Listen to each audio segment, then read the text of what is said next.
লেওড়া, তোর এত বড় সাহস, তুই আমাকে থানাতে ডাকলি? বড় বাবুকে ডাকলাম, ওই আমার পার্টি অফিসে গিয়ে ক্ষমা চাইলো, আর তোকে ডাকলাম, আশা হলো না?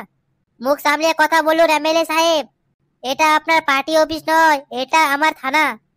থানা হোক না বাপের বাল হোক, তুই চুপচাপ আমার পা ধরে ক্ষমা চা, তাহলে আমি ভাববো ক্ষমা করার জন্যে। এমএলএ সাহেব, আপনি হয়তো ভুলে যাচ্ছেন, আপনার মতো এমএলএ এর পায়ের তালু চাটে ইউনিফর্মটা পাইনি।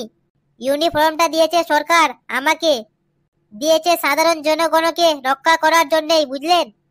এই লেওড়া, বেশি পোশাকের ভয় আমাকে দেখাবি না। 2 মিনিট লাগবে না তোর এই পোশাক খুলতে আমাকে। সে আপনি খুলে দিতে পারেন, কিন্তু যতক্ষণ আমার গায়ে এই পোশাকটা আছে ততক্ষণ আমি আপনার পা ধরে ক্ষমা চাইবো না। লেওড়া, আমি কি অত গাধা নাকি লেওড়া? থানাতে এসেছি তার আগেই তোর সাসপেন্ড সার্টিফিকেট সাথে নিয়ে এসেছি, আর সাথে ওসিকেও নিয়ে এসেছি। কি বলছেন আপনি? আমাকে সত্যি সত্যি সাসপেন্ড করে দিয়েছে নাকি? হ্যাঁ লেওড়া, এমএলএ সাহেব ঠিক বলেছে, তোকে সাসপেন্ড করে দেওয়া আছে। ওপর থেকে তুমি এখন বাড়ি যাও, আর তোমার পোশাকটা খুলে পাঠিয়ে দিও, আর রিটার্ন রেজাল্টটা বাড়িতে চলে যাবে। ঠিক আছে লেওড়া, তাহলে আমাকে এই বালের কাজ করতে চাই না, যেখানে কোনো অন্যায়ের বিচার নেই, সাধারণ মানুষের কোনো দাম নেই। লেওড়া, দেখলি তো তোর চাকরিটা গেল। আমি তোকে প্রথমে বললাম আমার সাথে চ, এমএলএ পা ধরে ক্ষমা চাইবো, এমএলএ ক্ষমা করে দেবে, তা তুই শুনলি না। দেখ তোর চাকরিটা গেল। চাকরিটা গেছে যাক, তাতে আমার কোনো সমস্যা নেই। এখন তো আমি চলে যাচ্ছি, আমি পথে আবার আসবো।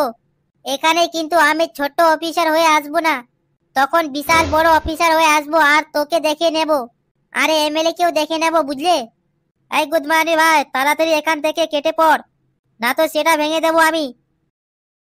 বলছি এমএলএ সাহেব, আপনার কাজ তো আমি করে দিলাম, এবার কমিশনটা দেন এবার।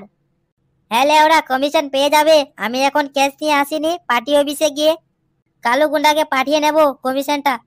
হ্যাঁ হ্যাঁ, কোনো সমস্যা নেই, আপনি এখন যান, ঠিক আছে? বলছি বড় ভাই, আপনি কিন্তু কাজটা ঠিক করলেন না, ছোট বাবুকে সাসপেন্ড করে। কেন রে শালা, তোর মার কি ভাতার হয় না কি রে?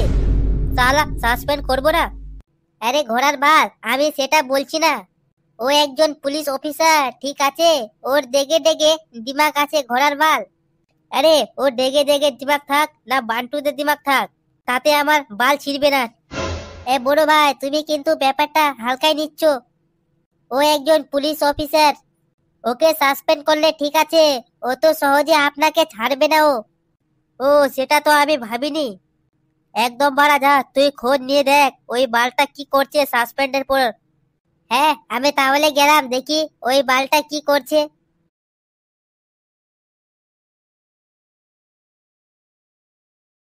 কি ব্যাপার, হঠাৎ তুমি এই সময় ঘুরে এলি কেন? কাজ শেষ হয়ে গেছে নাকি? সব শেষ হয়ে গেল গিন্নি, আর কিছু নেই। কেন, এমন কি হয়েছে? হ্যাঁ, আর বলো না, ওই সালা এমএলএ এর কাছে আমি ক্ষমা চাইনি বলে এমএলএ আমাকে সাসপেন্ড করে দিয়েছে মন্ত্রীর সাথে কথা বলে। কি বললে তুমি? তোমাকে সাসপেন্ড করে দিয়েছে? এবার আমাদের কি হবে? আরে তাহলে তুমি কাঁদছো কেন? কাজ নিয়ে তুমি টেনশন নিও না, কালকে আমার ইন্টারভিউ আছে আইপিএস এর, ওখানে পাস করে গেলে আমি কিন্তু বড় অফিসার হয়ে যাব। তারপর এমএলএ কে আর ওই বড় বাবুকে দেখবো কি করি এদের আমি। সত্যি গো, তোমার ইন্টারভিউ আছে কালকে? তুমি পাস করে গেলে তুমি বড় একজন অফিসার হয়ে যাবে? বাহ, শুনে খুব খুশি হলাম। হ্যাঁ গো গিন্নি, শুধু কালকের দিনের অপেক্ষা, তারপরে ওদেরকে দেখাবো মজা।